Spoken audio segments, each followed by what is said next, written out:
Tapos ito po yung mga kasama niya, mga accessories. Meron tayong open frame. Ito po yung waterproof case. Ayan. Tapos ito yung cord para sa charger or sa unit kung gusto niyo po mag-charge. Tapos ito yung pang slot kung gusto niyo mag-build sa ibang helmet. Pwede siya sa gilid, pwede sa ibabaw, depende po sa gusto niyo. Ayan. Pang mount lang po siya, may adhesive dito. Strap, kung gusto niyo pong gawing parang relo yung remote, pwede po. Tapos mga extension arm sa pagbi-build po. Ayan, example, magbi-build tayo. Naidikit na natin siya nakatagilid. So, lalagyan natin siya nito. Ayan, slide mo lang siya. Tapos, itong mga pang-angle, para lang maayos natin yung form. Diba? Para mapatuwid natin yung camera. Para maganda siya tingnan. Ayan, kanyari. Dudugsong-dugsongin lang hanggang makuha mo yung angle na gusto mo. Ayan. So ito po, extra back case para dito. Tapos ito naman po, kung may extra, kung may handlebar po kayo doon, pwede siya pang clamp. Lagayan po siya ng action cam. Dugsongan nyo lang po nito para nakaharap sa daan, sa kalsada. So ito po, ito yung manual niya. Ngayon po, babalik ko muna itong mga accessories. Pagkatapos, dito na po tayo sa camera. Buti na lang. Kasi mahilig kami mag long ride. Kaya nga masarap yung laro natin, wala yan. Battery. Bali tatlo lahat. Para dalawa yung nag-charge mo. Abot kami ng Baguio noon, tapos low bat. Hindi na nagamit. Sayang yun. For pandemic. Tatlo ng battery. Full ng charger eh. Pero pwede pang dalawa, kaya ang ganda.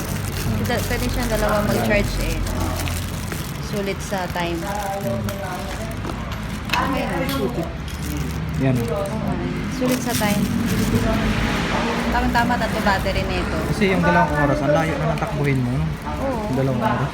Tatlo yan. 8 hours. Magdagdag ka pa na isa. 6 hours. Magdagdag ka pa na isa. Eh, while nakabiyahe, tapos naka-charge yung iba. Tuloy-tuloy yun. Tuloy-tuloy siya.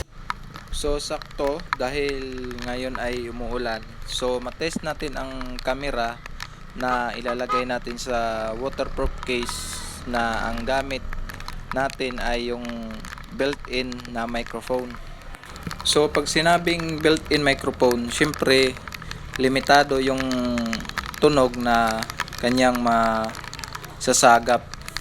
Di kagaya talaga sa naka external mic ka. Kasi nandyan malapit sa iyo yung microphone. Pag built-in kasi, lalo na ganito nasa waterproof case, malayo at medyo sala yung kanyang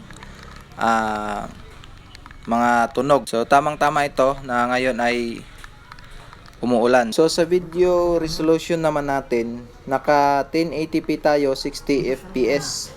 And then yung image stabilization naka-on. So sa quality naman ng kanyang video, kayo na ang bahala. Kasi para sa akin, okay na to. Yung quality ng kanyang video. Tingnan nyo naman, kahit na umuulan siya at cloudy ang panahon, malinaw. At naririnig nyo nga yung mga tama ng tubig sa ating case ng ating action cam. Alright. Pupunta tayo sa Binyan kasi may bibilhin tayong check-in pipe. So sakto mapapakita ko sa inyo na quality yung kanyang video pagka night mode. As you can see, so kayo na din ang bahala kung pasok na yan sa panglasa ninyo. Pero para sa akin, satisfied pa rin ako. So nakita nyo na yung video quality niya pagka night mode. So, kahit sa gabi malinaw naman ang kanyang kuha.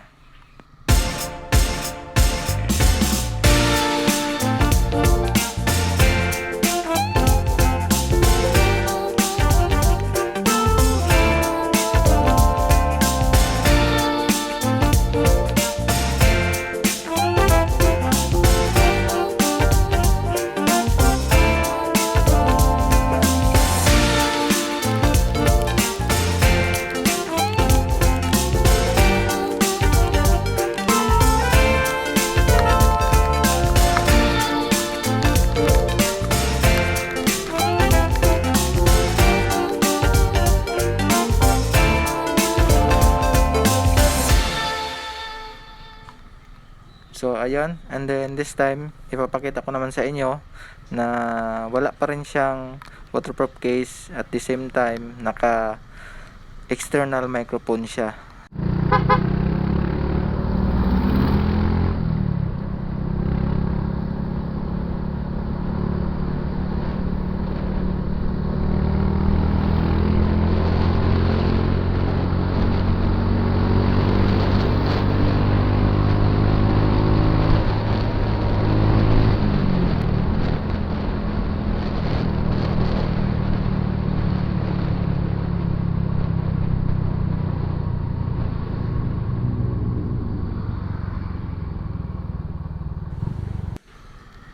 So ayun, hope na nakatulong itong video ito para sa'yo na nagbabalak bumili ng action cam na budget meal lang, na pwede nang pang-umpisa sa iyong pagmo-motovlog. So para sa akin ay goods na goods ito, at ikaw na rin ang magdesisyon kung pasok ba din sa'yo yung ganitong klaseng camera OSIC 9R. So, don't forget to like, share, and subscribe.